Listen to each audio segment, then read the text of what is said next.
Good morning, Laguna Woods. Good to see you again. I hope you had a good weekend.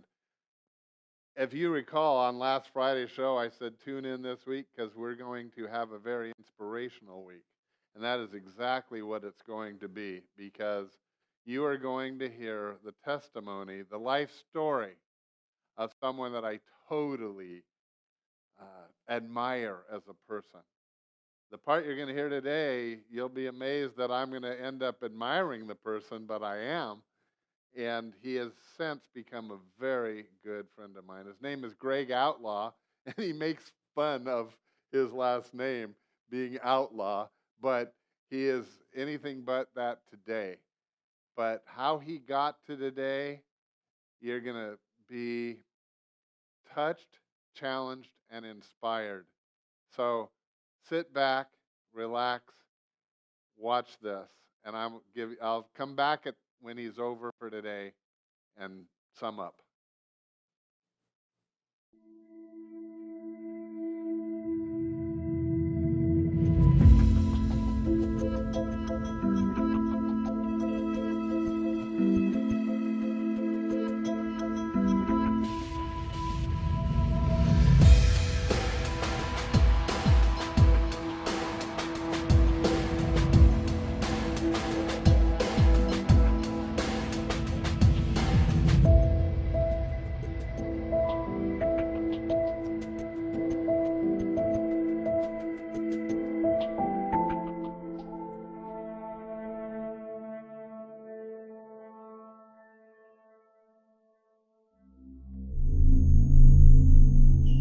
I was just always on something.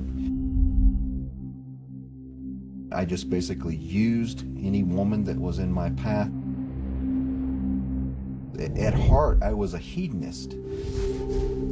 I am absolutely shattered to know that my hero was, at his root and his core, he was a liar. It just ripped my heart out. I didn't step foot into another church for 19 years. I kept getting this terrible depression, and I found that it would go away when I started drinking. Literally for 19 years, I stayed intoxicated or inebriated. I would go to bed drunk. I would wake up still drunk. During the day, I'd be popping Vicodin and pills, and I'd carry a little bullet of cocaine so I could, get my ups and my downs. So I kept having car accident after car accident. I couldn't hear anything. I thought maybe I was dead. 2,000 stitches in my body. And we had people that were offering us $25 million. A multimillionaire was not enough. I wanted to be a billionaire. I wanted it all.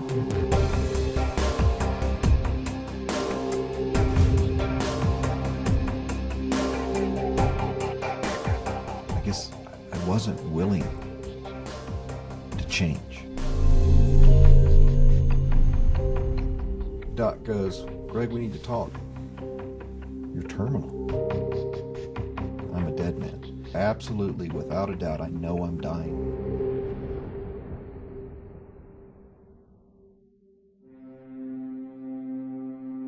It was a typical American household.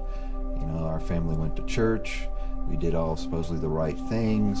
My father was one of the deacons in our church, a little Southern Baptist church in Greenville, South Carolina, like, the belt buckle of the Bible Belt kind of thing.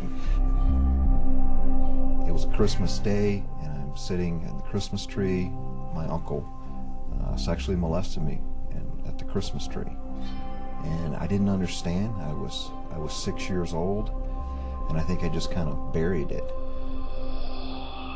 Then I was really confused. I was awakened sexually at 6 years of age, and then I understood how that was wrong.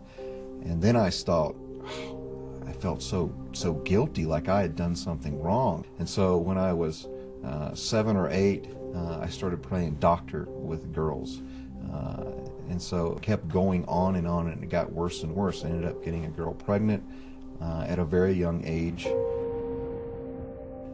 I remember one night, just really crystal clear, when I was 12 years old, that it was right after the preacher had spoken, and he shared about Jesus, And then they started playing that music, you know, like at the end of Billy Graham, that Just As I Am, and they played it like 50 chorus lines. I'm going, dude, is this ever going to end? I'm ready to get out of here.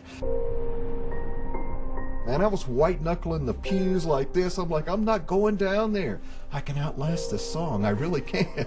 And the next thing I know, you know, it's just like, am I really doing this? Am I really going to give my life to Jesus? And I walked down there, and my life changed from that time on.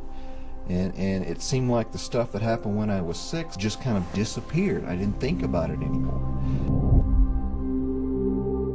My father, who was head of the deacons, he got caught cheating on my mother with the secretary of his company. And then it came out. You know, my mom found out about it, and then the church found out about it. And what ensued was what they called church discipline, where they basically remove him from leadership in the church. And what I sensed in that whole thing was there wasn't any love involved in it. It just seemed harsh. And I kept hearing all these whispers and gossip in a little 70-person Southern Baptist church, you know, and I'm like, I can't believe this. I mean, I'm already angry with my father. I mean, when I hear the news about Dad, I am absolutely shattered. I mean, I am devastated to know that my hero was at his root and his core. He was a liar. And it felt like that's exactly what all the church was, a bunch of lying hypocrites. And I left that church that day when I was 14, and I didn't step foot into another church for 19 years.